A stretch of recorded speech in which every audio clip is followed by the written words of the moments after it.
Okay, hi everybody. I am Lori. I'm with thewifeexpert.com. If you're in a yucky marriage or you're not sure what to do, or your husband has left you, or he's having an affair and you're confused and angry and bitter and you're like, what? Come here. This is where you need to be because I've been through it. In 2013, when my husband did the same thing to me, I spent probably like 5 years of my life interviewing people on what the hell just happened. Not regular people, but specifically people that might have had this happen to them. I got data, research, and I put it all together, and I got my husband home, and I created my family again, and then I realized what's going wrong in the world. And I have been an advocate ever since, helping people figure this out. It's like a puzzle. You're like, I have this, now what?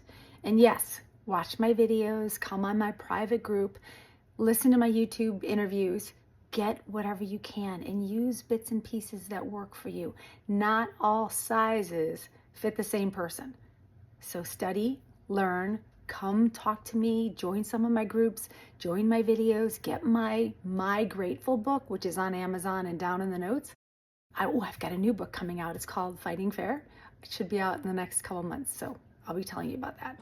So today, let's talk about today. I was supposed to have a podcast with a woman who sent me a note last week and said, can I cancel? And, this is pretty serious. I have to hire someone. I reserve a guy and, blah, blah, blah. He's my engineer.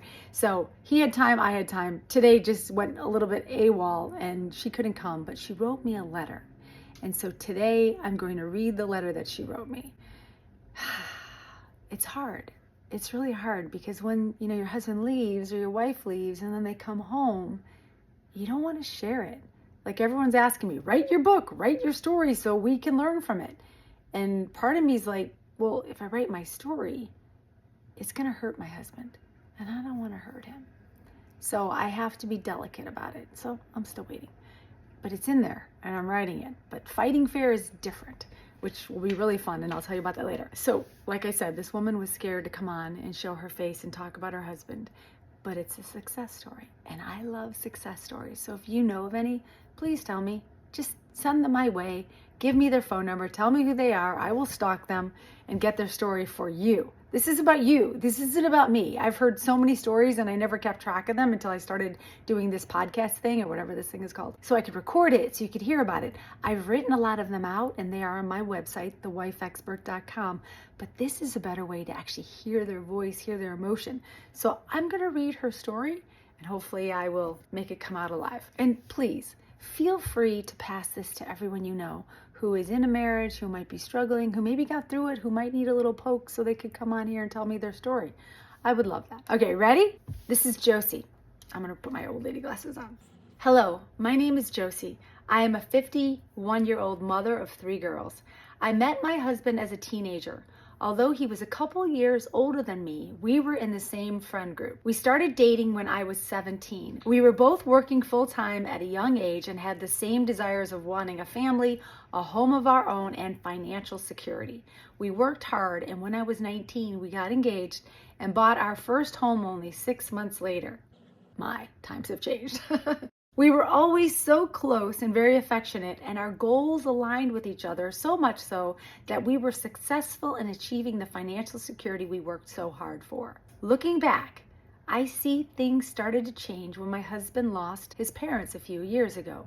They had already divorced when he was a young man, and while he didn't speak to his mom, he was close to his dad. This loss affected him, although he never showed it. Our girls finished school and moved out of our home one by one. I decided to retire in 2022, and my husband was unhappy with his work, so he too retired 6 months later. We bought a caravan. I think she's from another country. We bought a caravan, and I particularly had dreams of lots of little holiday getaways and spending lots of time in our garden. My husband was a little lost when he retired and started going to the gym a lot and doing odd jobs for people in our community. He started doing lots of work for one single lady with 3 kids. Uh-oh. Ugh, that's when things go wrong. I met her a couple of times, bringing him lunch or dropping off tools that he needed. I think he really felt needed and appreciated by this younger lady, as well as her kids and their dog. They all enjoyed being around my husband. I could see it. I could also see that he fancied her a little bit. She would call him often and at random times for chats about all the disasters happening in her life. I would tell my husband, doesn't she have any girlfriends she can talk to rather than calling her married tradesman? And he said, no, not really. We're just good friends. So I'm going to put a side note in here. I think she's from Australia. And what's interesting about this, I never really worked with this woman. I didn't know her. She never called me, but let's keep going. I asked later that I would appreciate if he could gradually decline work for her, as I felt he was spending way too much time over there and she was getting him to do personal things like pick her up at places or take her kids out and about. And I was trying to tell him that it is not appropriate to spend that much time with a single person. Very soon, his attitude towards me changed. From his fun, loving, kind demeanor to getting angry quick or criticizing me or looking at me like he didn't even like me, let alone love me. 12 months later, I was going away for the weekend, and I asked him while I was away, could he not spend any time with the single lady at her house? He was not happy and said, well, that sounds like an ultimatum. I said, no, it's not an ultimatum. I'm just observing and seeing what is more important to you. When I got home from my trip, he told me that he didn't go there. You know, it's funny because if she was here, I'd be able to ask her like, well, what does that mean? What does this mean? And since she's not here, I've got to kind of make things up, which kind of sucks. But at the same time, I'm glad she wrote me this letter because I can share it with you. Okay, so let's keep going. When I got home from my trip, he told me that he didn't go over there, and I was so happy to hear that. Then, a few days later, bomb drop. It was September 2022. He said he had developed feelings for her and that nothing has happened yet, but he wanted it to. And if he had the opportunity or knew that she wanted him to, he thinks he would have done something. Ugh. I was devastated and asked him if he would go to counseling with me, and we would go separately. I would go and he would go. After his therapy session, he said that the counselor said he needed to try harder with me and cut all ties with the other lady. To his credit, he actually called the lady and said he developed feelings for her and that he needed to break off contact. I was so happy, but I also knew we had a lot of work to do. He was unsure what he wanted, whether to be married anymore, and he was really stuck on the fact that he had never experienced being with any other woman but me. He really didn't know what he was going to do. We went away on a trip in the caravan and we discussed everything. We also talked about what separation would look like. I even said if we separated, he could just stay in the spare room, as I really wanted to be sure we have the best chance of us staying together in the same house. He didn't move into that room, thank goodness. And it wasn't long after that I found you, Lori, the wife expert, at thewifeexpert.com. Oh, and then she goes, OMG. Yeah, it's usually the same reaction.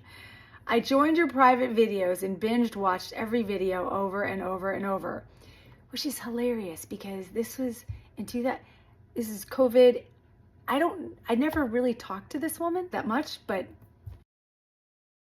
I decided instead of being the weak wife, I would be the strong, dependable, loving, kind, understanding woman of what he was going through.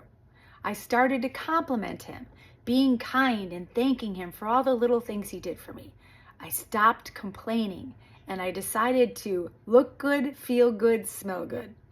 And soon he said he noticed the changes I was making. So I was looking at that. It's usually look good, smell good, feel good. I love that. It's like I'm a musician who plays the music and hearing the people out in the audience singing my words back. So when someone says my words back to me, my heart goes, because that means something. I work really hard for you guys, and I love hearing people say that things I've shared affect you. So I love that. So thank you. Thank you. Let's keep going. Sometimes he would give me the best hugs, and other times he would be a jerk and so snappy at me.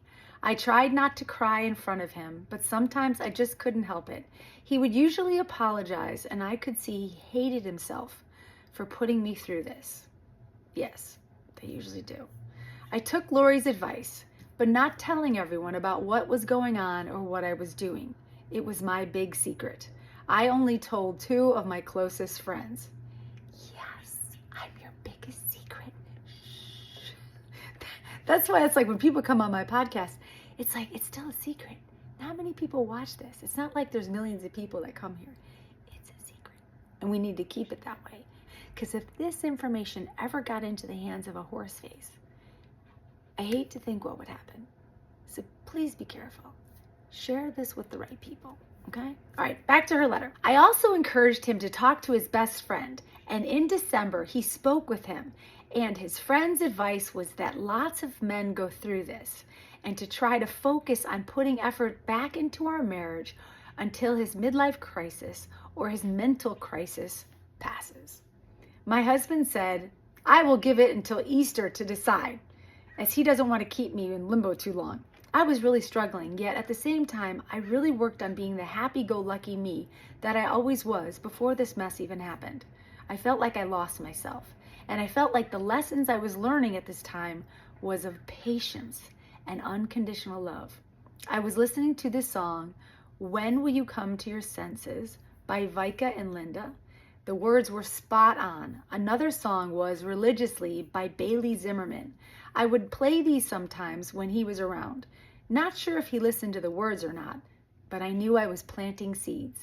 I started to talk to our girls about planning a family holiday interstate for 6 months' time, and they were so excited. My husband agreed that this would be fun.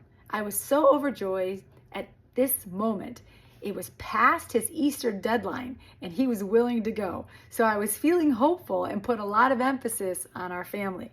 I joined the gym, and I tried to focus more on me. He was still up and down, and we talked a bit about what he was going through. I couldn't believe he would consider throwing me away for a fling. Lori's great video on what to do with the sad man wanting to leave was on repeat, and I had my script ready and prepared to deliver to him. As hard as it was, I was preparing to let him go and thought maybe letting him go will make him come to his senses quicker. Yes! We had a couple of hiccups with him texting his trainers, all females, at the gym. I was upset about him building connections with other women, especially younger, fit women. This nearly pushed me over the edge. I don't blame you. My husband was trying some days, and when we went out, he often looked so proud of me, but then on other days, he was just so distant.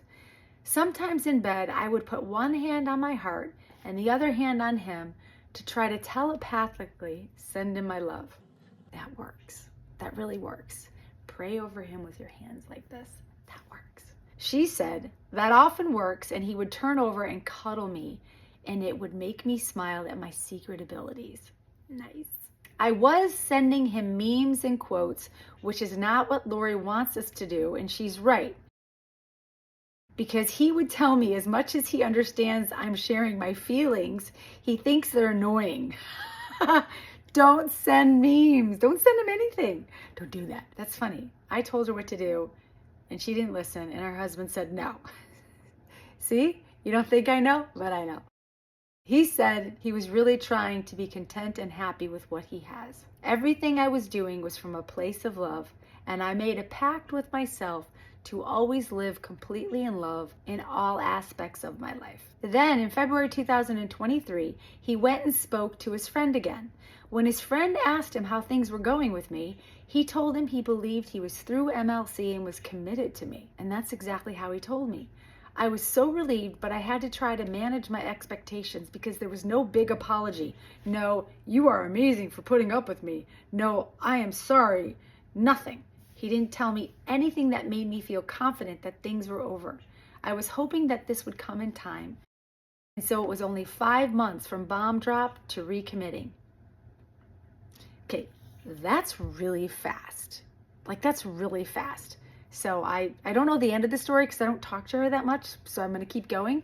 But that's really fast. Normally it takes about 2 years. So anyway, let's keep going, see what we got. Things were sailing along. We were coming up to our big anniversary. I booked our getaway and we were planning on getting a new eternity ring when in August 2024, We had a disagreement, and he said he was feeling like he was sliding backwards again into MLC.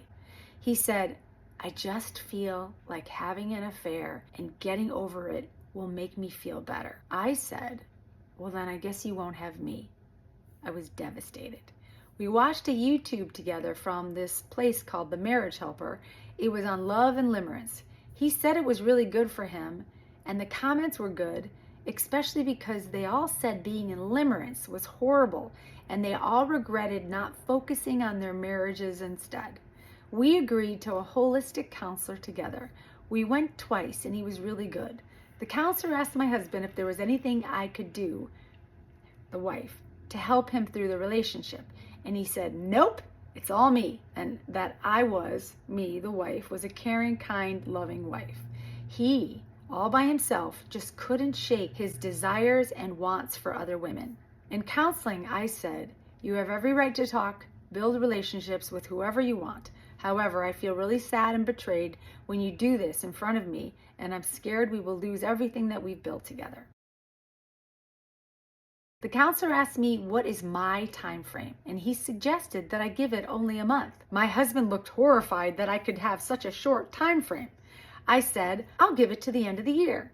This, my dear friends listening to my letter right now, changed everything. When we got home, he said that he was surprised that I had such a small time frame. And I said, yes, as much as I love you, I can't keep going through this forever because it's killing me. I want my husband to be sure he wants to be with me. I said that if our daughters came to me with something about their partner doesn't want to be with them, I would tell them to go away, that my daughter is the prize, and if he isn't sure that he wants my daughter, it's his loss. So I told him I need to take that same advice for myself. He said he was feeling hopeful that we would get through this and that he was looking forward to our anniversary weekend away. I now felt stronger and much happier. A few days later, we went to dinner and a couple sitting next to us was fighting. Well, really, it was the young woman just continually berating her partner and getting him really annoyed. This was a God wink. I was pointing out how crazy some women are for not appreciating their partners. In all our years together, we have never been like that with each other. We are kind and respectful. And then I was telling my husband about Lori's retreat in Orlando and that I might go. She didn't come. And this is why. The retreat was awesome, by the way. He said, what is the retreat for? I said, it is a fun retreat for unwanted wives to get together. Okay, that's not necessarily true, but I'm going to keep reading. My retreat is not for unwanted wives. It is a retreat for wives who are in limbo. While their husband is deciding what he's doing, you're not. You're living your life, you're doing your thing, you're having a great time. And that's what my retreat does. It takes you away from crap and puts you with a bunch of women going through the same thing, and it's empowering and so much fun, and you meet all these people who have crazy husbands too. It's amazing. It's truly amazing. It is not for unwanted wives. So let me just say that this is a little, she didn't understand, apparently. So let's go back. I said it is a fun retreat for unwanted wives to get together. He said, you are not unwanted. You don't need to go. I felt hopeful. The very next day, my husband told me he's committing back to me and told me to find an eternity ring immediately. I said, I will honestly always try to be the best version of myself for you. And he said, you don't need to change anything. I once again was elated. This is the second crisis, and it took a little over 2 months. That was it. It was way faster than what I hear from others on the internet. And I now know I had a good man to begin with. My advice to your listeners is that what worked for me was focusing on myself and by having hobbies. You need to show your husband you're excited about your own life, whatever you are doing. Go out with your friends and look great. Watch Lori's videos over and over. She shares so much information so quickly that since you are in a panic, you'll miss so many things, which is why you have to watch them over and over. They are so good and so helpful, and there's a lot of nuggets in there. Then, love your husband. Don't be mad at him. Forgive him and let go of the outcome. I wish everyone the best of luck navigating your husband's midlife crisis and journey. Josie. Okay. Interesting, right? Yeah, unwanted wives. Interesting. You're not unwanted. Your husband just can't see you right now. It's never unwanted. He feels his life would be better over there with that person, with any other person than home with boring you. And it's just a shift that happens. And as so quickly as it happens, it unhappens. And in the meantime, there's this thing called limbo. And in limbo, that's where you can't go kooky. That's why my videos work, because it helps you stay sane. I teach you a bunch of things to do and say, because there's a conversation. Your husband will say this, and you're going to say, what? I teach you what to say, what to do, how to act, what to think. It's great. So follow that while you're in limbo, and then come on my retreats. Come have some fun with me. We learn stuff, you bond with other women, and you will get to learn so many things that you wouldn't have learned just by talking to me over the phone or even on Zoom. That's what I want for you. You're not unwanted. You're never unwanted. You can turn around and find friends everywhere who love and adore you. And if you feel like crap right now watching this, rewatch it, because you're not unwanted. I want you. I want to know you. I want to help you. I want to help you get through this crappy time so that you become the best version of yourself, because they do come back. I hate hearing, what did I hear the other day? The runaway husbands and wives. Oh, the runaway husbands and wives, they never come home. Excuse me, bullshit. Not my people. No, when you become an incredible person, everything works out for you. Whatever you want. That's what I believe. That's what I teach. That's what I do. That's what I deliver. So if you need my help, reach out to me. I'm here. Thank you for listening. Pass this on to anyone. Call me. Let me know if you got a story or someone else that I can talk to. I would love that.